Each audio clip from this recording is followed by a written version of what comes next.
All right. Welcome, everybody. This is exciting because we are starting a new book.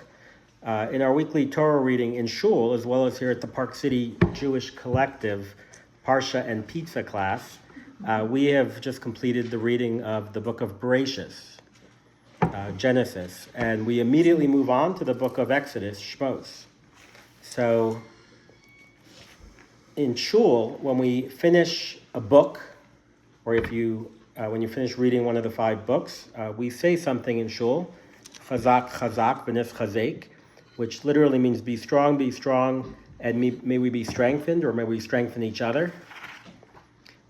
And that's part of the message of the class that we're going to have today. But before we dig into the text, the beginning of the story, which is about the beginning of the story of Moshe and his leadership, and the salvation and the redemption of the Jewish people, let's say Chazak ourselves, which I really should have done at the end of last week's class, but I think it's interesting. It wouldn't be a Park City Jewish Collective class if we didn't do a little bit of gematria, which is the numerics. Each Hebrew letter adds up to something. And I read that, and the reason, by the way, I'm teaching the class, Rabbi, this is Meir's class, but we're giving him a little bit of time off for reasons that we all know. But if you take the gematria, the numeric value of Chazak, Chazak, V'nis Chazek, it adds up to the name Moshe. Chazak, Chazak, V'nis Chazek. So let's all say it together. And of course, Moshe is the name of Meir and Liza's firstborn, Moshe. So, with the spirit of the Jacobs going into a new book, let's say Chazak, Chazak, Chazak, V'nis Chazek. V'nis Chazek. So, I've been wanting to share the wisdom from a series of classes by someone named Mrs. Shira Smiles.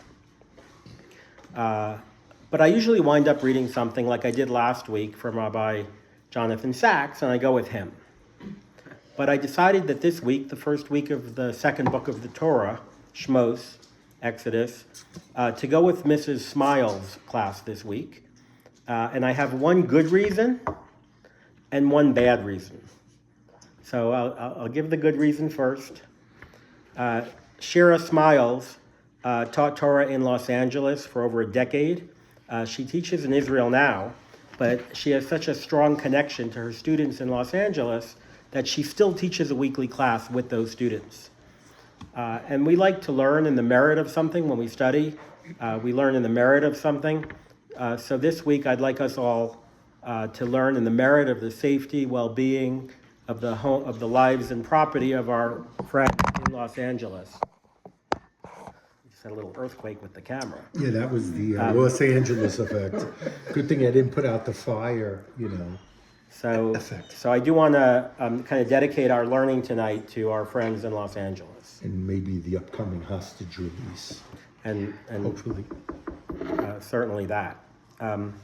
Okay, so I told you there were 2 reasons. The bad reasons, for those people who know my sense of humor,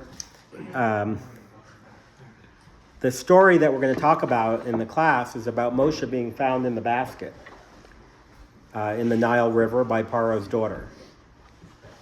And he cries in this story, and we're going to spend some time talking about the crying. So the name of the class by Shira Smiles was called Critical Crying. So I just thought Mrs. Smiles' class on crying, Mm-hmm. But in my defense, the idea of crying and Mrs. Smiles, there is something to it, and we're going to get into that. There is something qualitatively different about the Jewish cry, and we're going to delve into some of that tonight. So Shira Smiles has a technique that I really love when she teaches sometimes, and she calls it the kaleidoscope. And the kaleidoscope, as we know, is we look through this thing and there's something beautiful at the end, but when we turn the kaleidoscope and look at it from a different perspective, or the mirrors change the picture, it's still the same picture. But you get a different perspective on it, and it's beautiful in each different perspective. So we're going to do the kaleidoscope method, as she calls it, in tonight's class. And we're going to read from the text, the second chapter in Shemot. I'm going to have Steve read it in Hebrew, and then I'll translate it into English. And we are going to spend the entire class on this one sentence. So it'll be two sentences, but the second sentence is really where we're going to focus in. And it's for those following along, it's chapter 2 of the book of Shemot, sentence 5.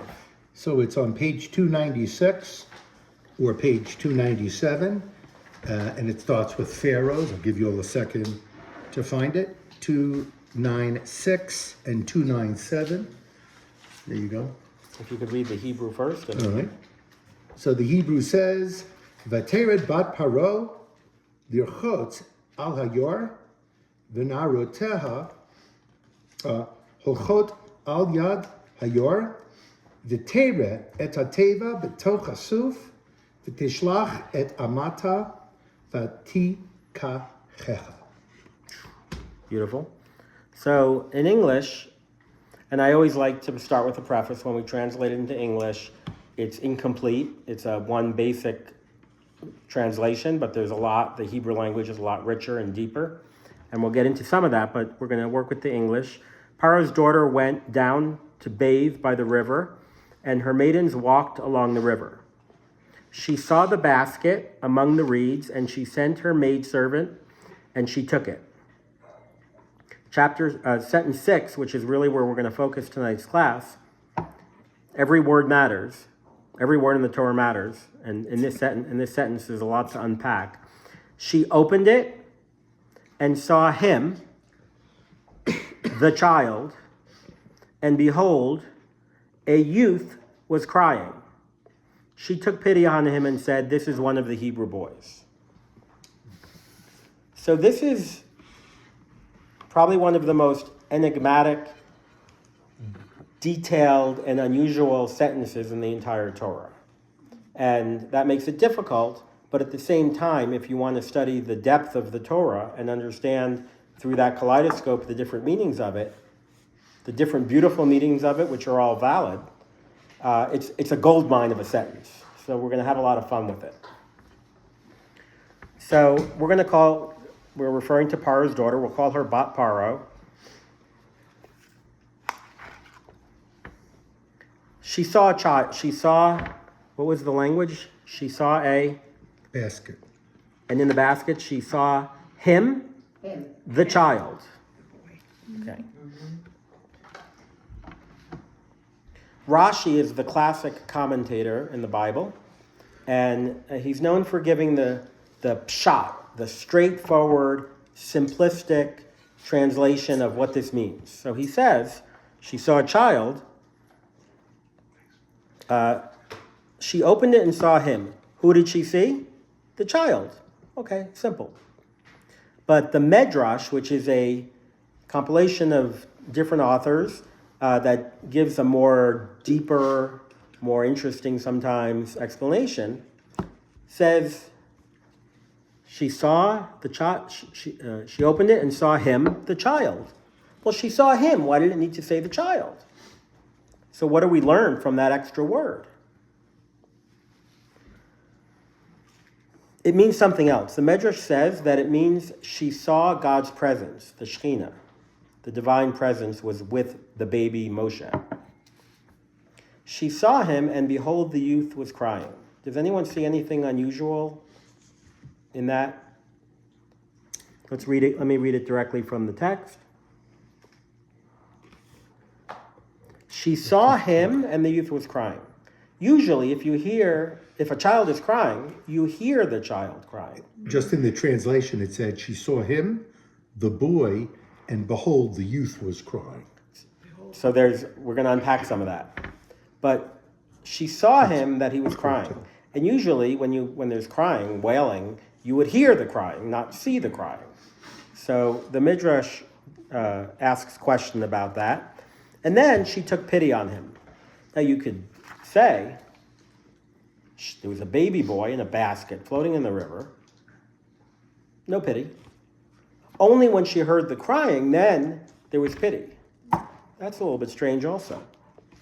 And then you could ask, how did the daughter of Paro, right, just to set up the context, Paro ordered that all the Jewish babies be killed, and he was in the river because the daughter of Paro's father, the daughter of Paro said, kill them all. And now his daughter is taking pity on one of them?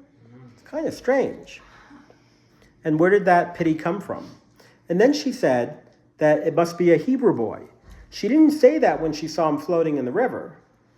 She said it at the very end, after he was crying. So, now some people, there is a straightforward opinion that says, well, she saw he was circumcised, so that's how she knew he was Jewish. Okay, that's one view. But we're going to start with this kaleidoscope. We're going to look at the same sentence and address some of these strange issues that come up. How did the child become the youth? The baby became the youth. Why did she not know it was a Hebrew in the beginning? Why did she take pity on him?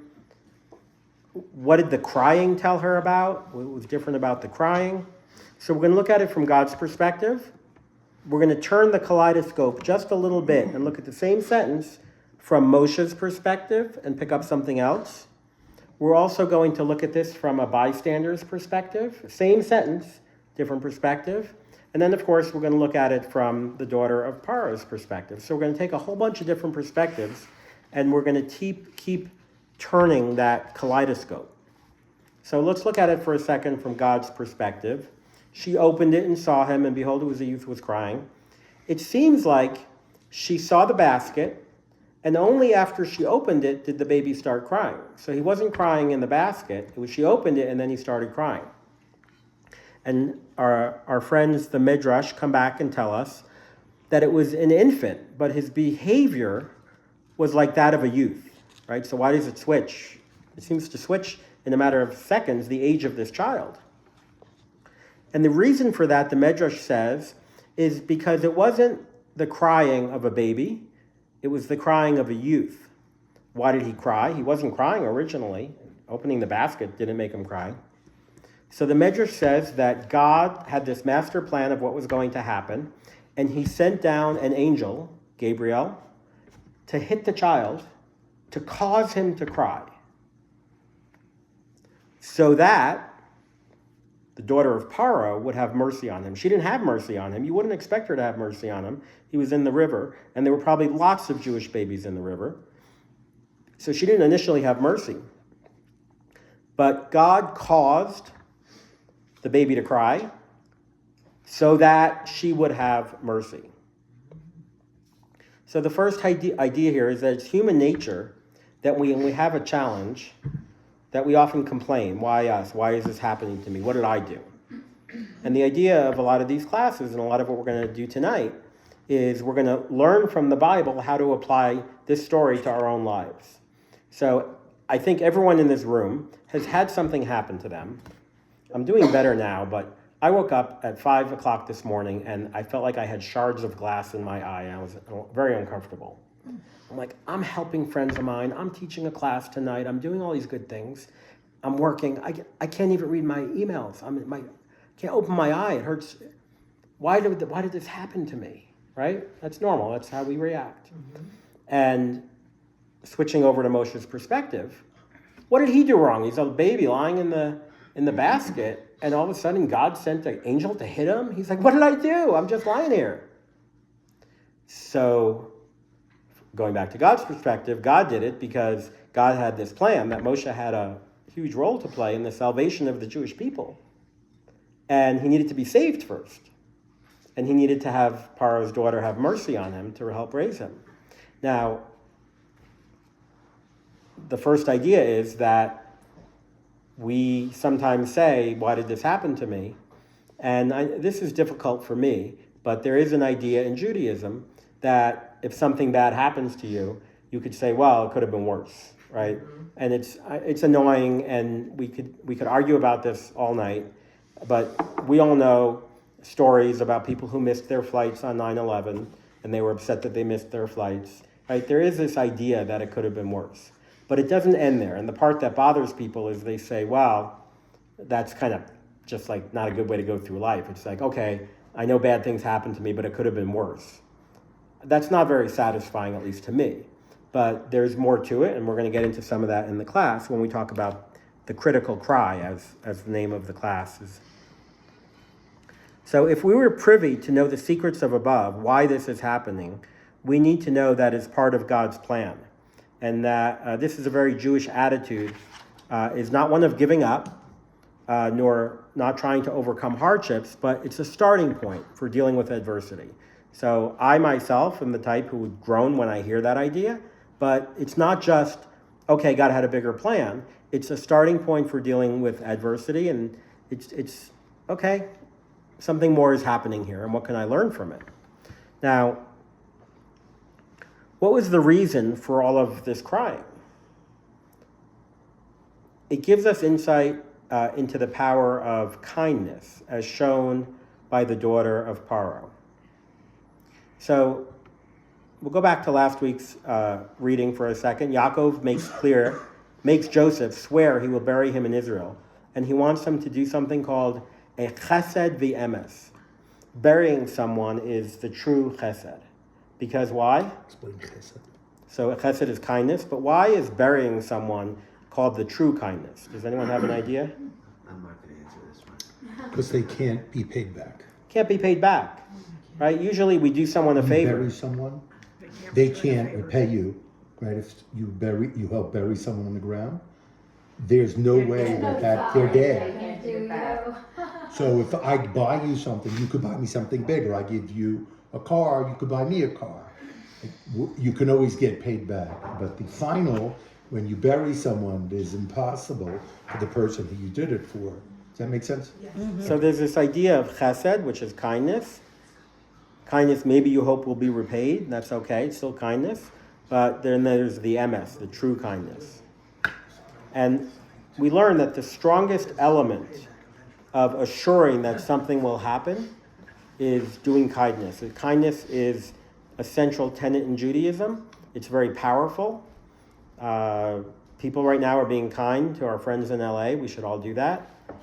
Kindness is really the beginning of salvation. It's very important. The commitment to acts of kindness is the core that enables a person to carry through on any commitment they make. Chesed is the purpose of the whole creation. Why are we here? To do for others. So the chesed ve'emes, we know that Joseph will follow through because it's the truest. So going back to this week's Parsha, this week's reading, in this particular sentence, can you imagine the child is being raised in the home of the one who wanted to kill him? It makes no sense. What enabled the daughter of Paro to bring him into the home, which is a very dangerous endeavor for her to do? The whole reason Paro wanted to kill all the Jewish babies was to make sure that there was no Jewish salvation. And now she brings in Moshe, who will wind up being the leader for that salvation.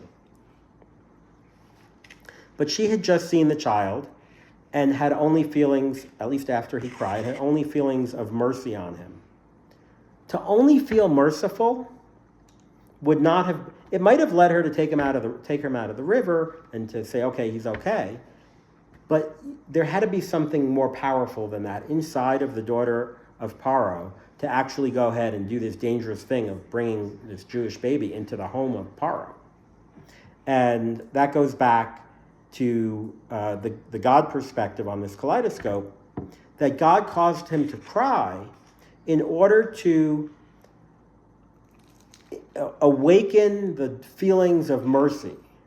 Not just, oh, I take pity on him, but really have mercy on this baby, because God knew that, well, okay, maybe she'll have pity, but to really have strong feelings of mercy is what it's going to take to get her to save this child and help raise him.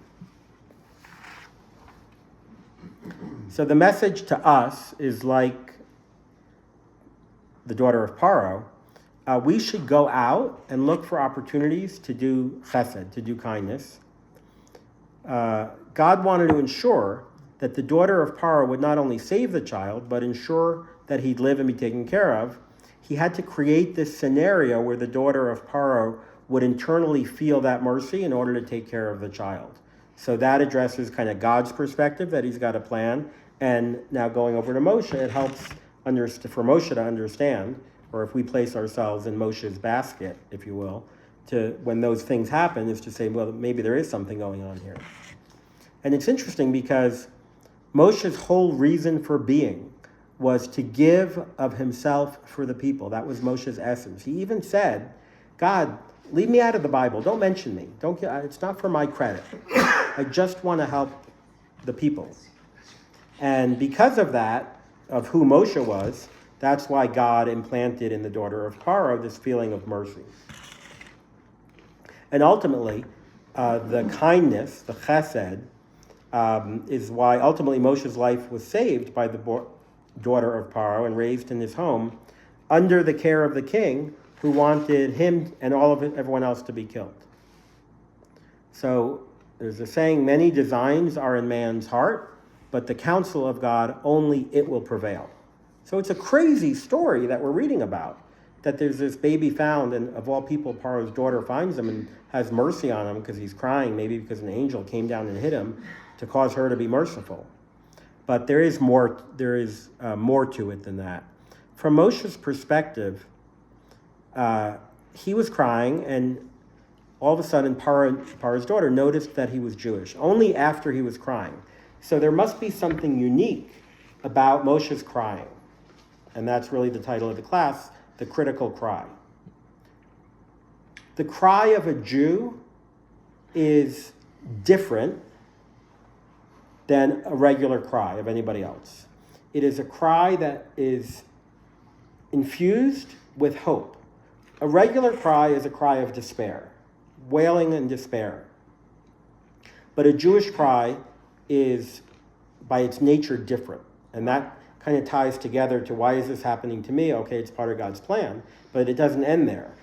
We can cry. But when we cry, we have to have in mind that it's not a cry of despair only, but there is also hope in that Jewish cry. Jeff? Yeah. How do we know that? How do we know what? That there's hope in the Jewish cry and not in the Muslim. I'm not saying that Muslims can't feel that too. I'm saying that the Jewish value of when we feel that despair is not to only feel despair, it's to recognize that there is a God, that there is a larger plan, that maybe God has a better plan for us that we can't see at this moment. So I'm not saying that other religions can't also feel that, but a typical standard human cry is just wailing out in despair. And we try to take into account the value of a Jewish cry. We may have to teach that and learn that, which is why we're talking about it here. But when we're crying, we should hope that that cry also comes with hope.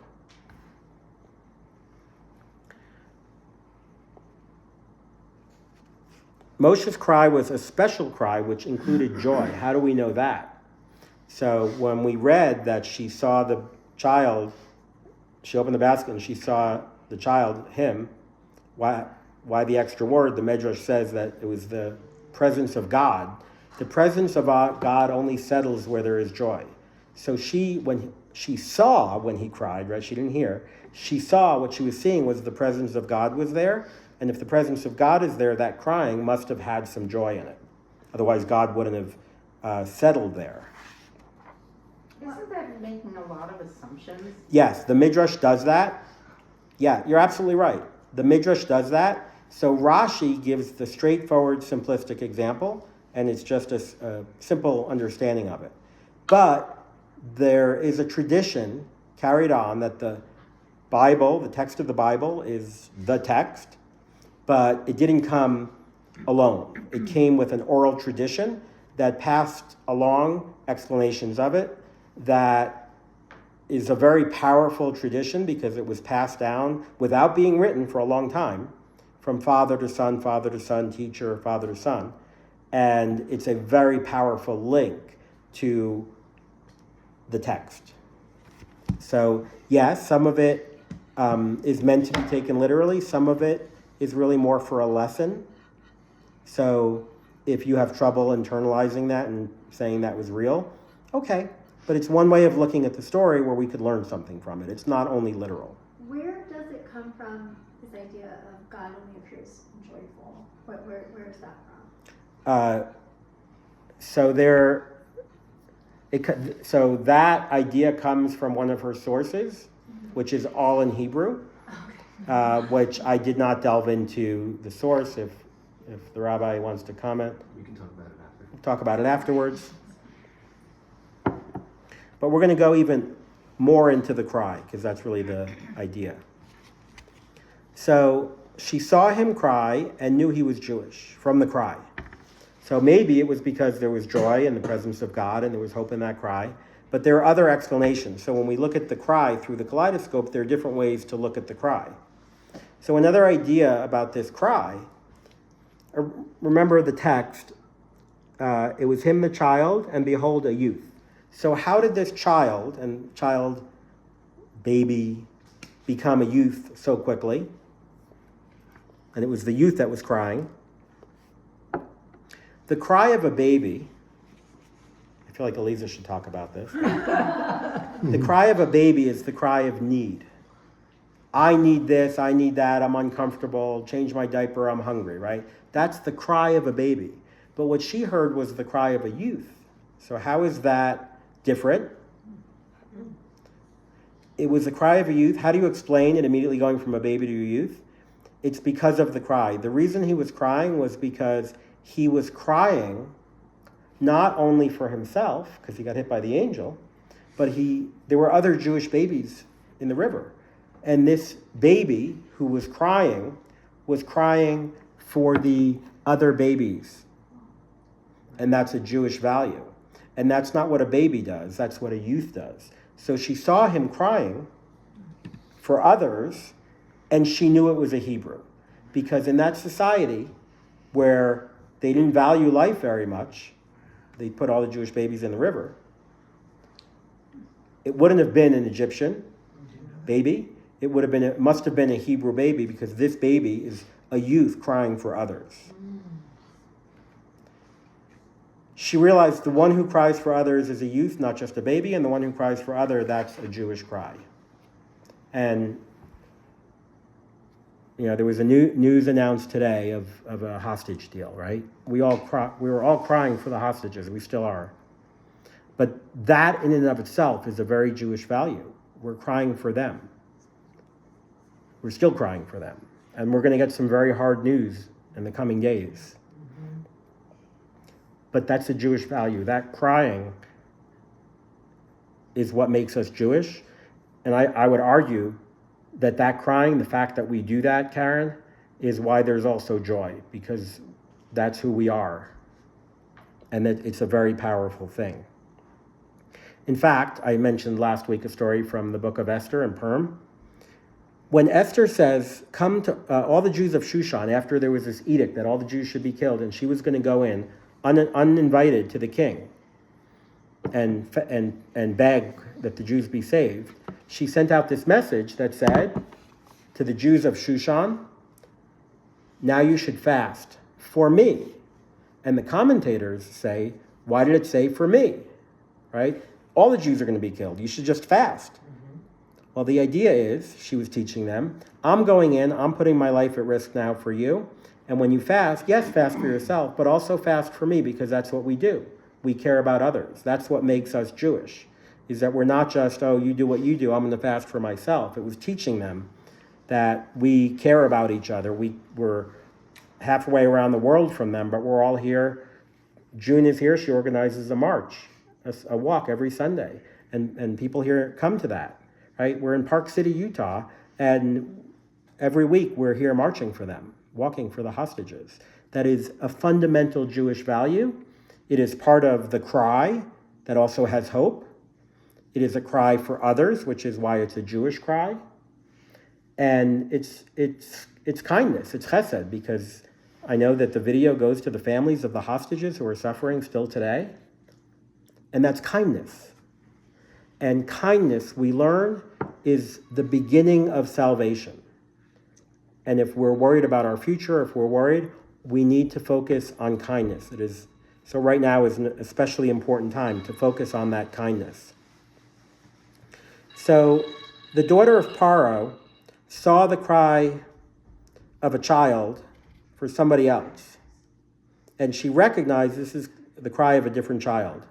So we're going to turn the kaleidoscope again, and instead of looking at this through the perspective of Moshe or through the perspective of God, now we're going to look at this from the perspective of an outsider. Who is that outsider? So according to the Medrash, another view on this, of the same sentence, turning the kaleidoscope and looking at the same beautiful story but seeing something different, Moshe's brother Aaron was 5 or 6 years old, and he was with his mother watching to see what happened to Moshe. And it was him that was crying.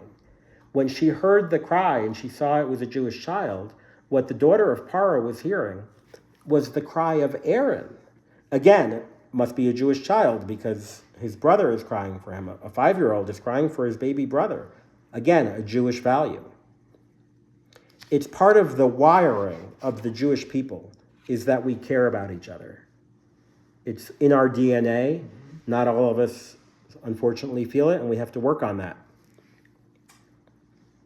So it's that cry is what makes us Jewish and what makes us special and what leads to redemption. So going out and helping every other Jew is what is rooted in the redemption story right here. It's not just a baby crying in the ark.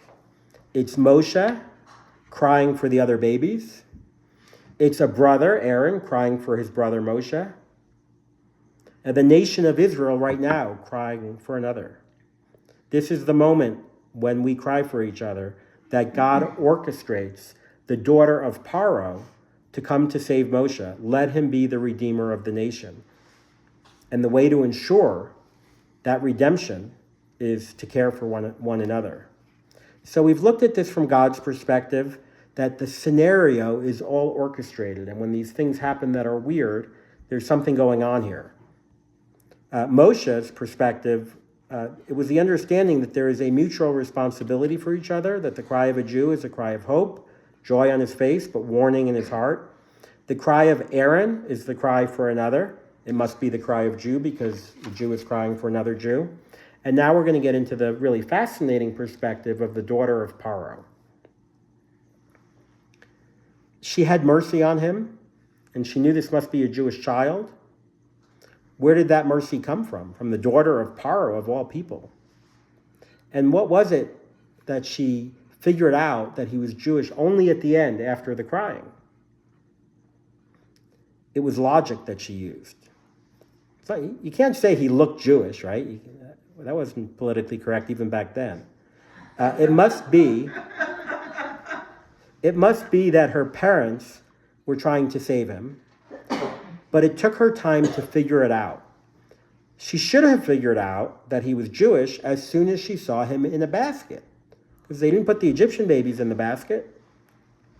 Why did it take her so long to figure it out? She noticed he was crying, took pity and then mercy, and only then did she figure out it was a Jewish boy.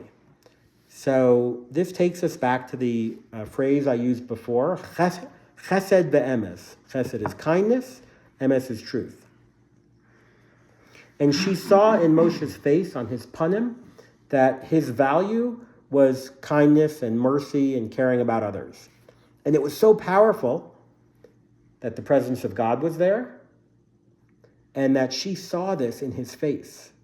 And she felt it in her heart, which is why she had mercy. And this daughter of Paro, by taking him in and risking her own life, really helped, on the one hand, change the trajectory of the salvation of the Jewish people, but really she was part of that godly orchestrated plan. But let's look at the idea of chesed ve'emes. Chesed means kindness, emes is truth, and they go together. However, it doesn't really make sense, right? If you think truth, well, kindness, and we saw this with Bas Paro, she didn't have mercy on him until she heard him cry and then figure out he was Jewish. But she did rescue him from the river. So kindness flows from the heart and is immediate. You see something, you do something. Truth is the product of scrutiny and logic. You evaluate the facts, you think about them, you understand maybe this doesn't make sense, and you think it through until you figure it out. So in a way, they're antagonists, they're opposites. They don't go together. Yet we always say chesed ve'emes. But what's important is we say chesed ve'emes, kindness first, and then truth. Because chesed, kindness, is quick and instinctive, whereas truth is deliberate and thorough. If chesed, kindness, would wait for emes, chesed would never get off the ground. So again, a lesson for our lives. When someone asks you for help, you do the chesed, you help them. It is not inappropriate to figure out the emes, what's really going on here. Why does this person need this help? Why did they get into this situation? It's appropriate. It's a Jewish value to ask that after chesed, after you do the kindness. And that's a critical lesson. And that's what she did. She did the chesed. She rescued him from the river.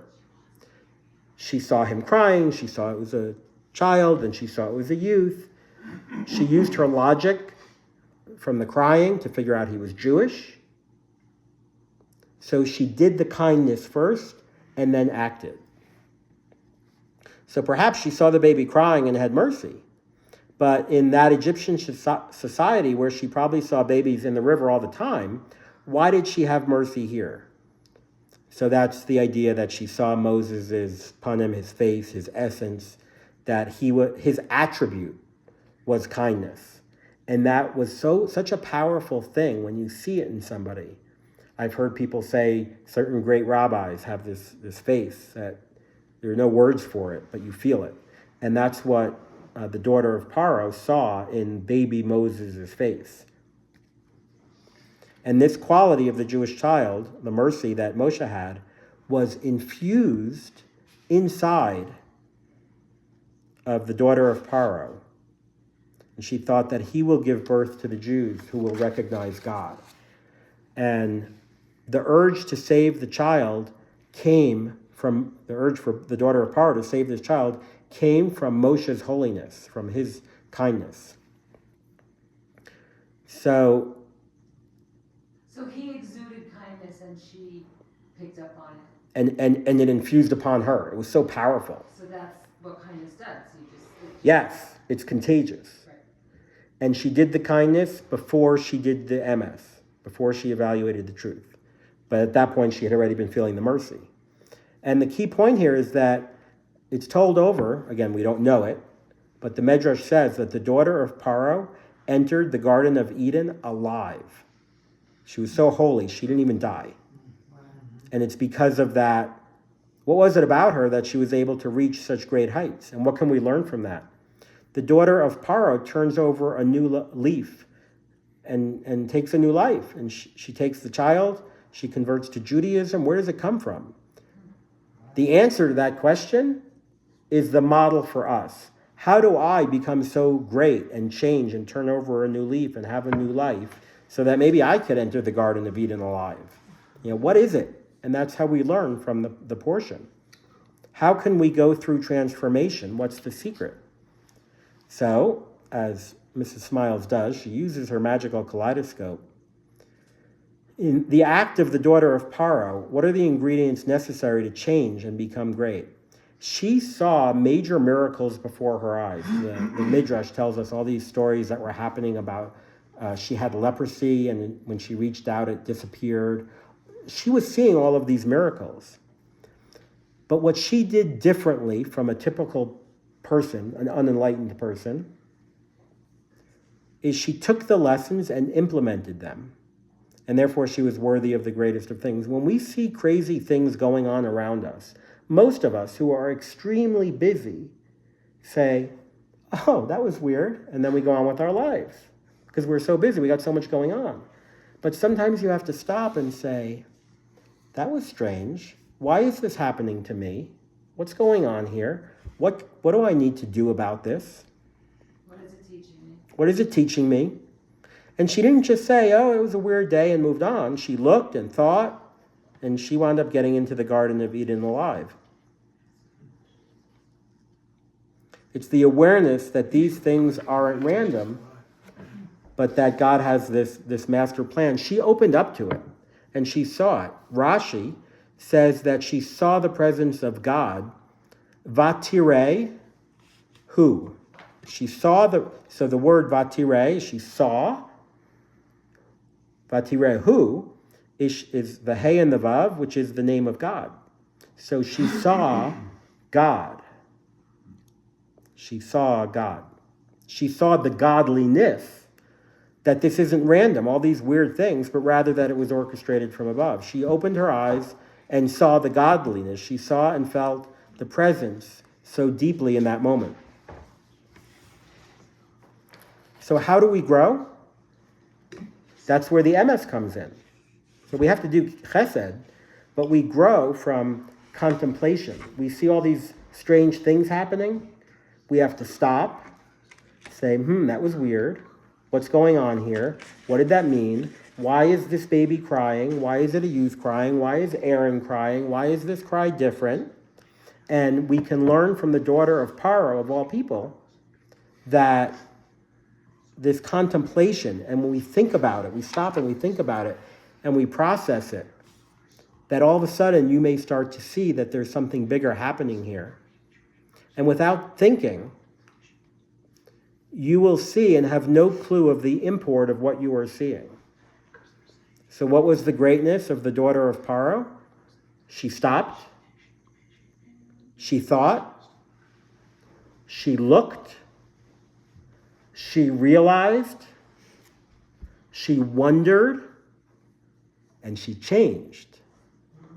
It's so important. I'll say it again. She thought, she looked, she contemplated, she realized, she wondered and changed. Those are the secret ingredients to being able to recognize the larger plan and not to go, oh, that was weird, and then go on with life. Think about it. Look, contemplate, realize, wonder, and change. Doesn't it also lend itself to the idea that you don't have to be Jewish? In fact, you can be the child of a monster. Yes. And you have the capacity to Absolutely. It's one of the biggest myths. We talked about it when we, I think it was in last year's class, the prayer of Aleinu, which we read every day in synagogue. We say it multiple times a day. We say it in each of the prayer services, the closing. And one section of the Aleinu prayer is about the exceptionalism of the Jewish people, which is true. And then the entire second part of the prayer is about the whole world is special, and that it's not just Jews that are holy, that were made in the image of God. So there is this duality that the Jews definitely, we are exceptional, but that not to the diminution of everybody else. Well, it's reflected in the story. It's the exposure to the Jewish cry that led to the change. Right. No, it's not just the exposure to the Jewish cry. I mean, really, what you said earlier is she saw God. So she was on whatever level in the presence of something so powerful that it impacted her, which then allowed her to go through all the other. Have mercy. But it only impacted her because she stopped, she thought, she contemplated, she realized, she wondered, and changed. Well, A lot of people see miracles all day long. no, but that's she. I guess I'm focusing on when the whole she saw. She was impacted by seeing this source. And let me just tweak that. She allowed herself to be impacted by that. okay, but it's not even, if you look at the words and the way it's written, it doesn't seem like it's a deliberate act. She saw and then responded. So it wasn't that she saw and thought about it. She saw it and immediately responded from seeing it. It went from feeling kindness and taking the basket out of the river. Then she opens the basket, she sees this presence, and immediately moves from mere kindness to mercy.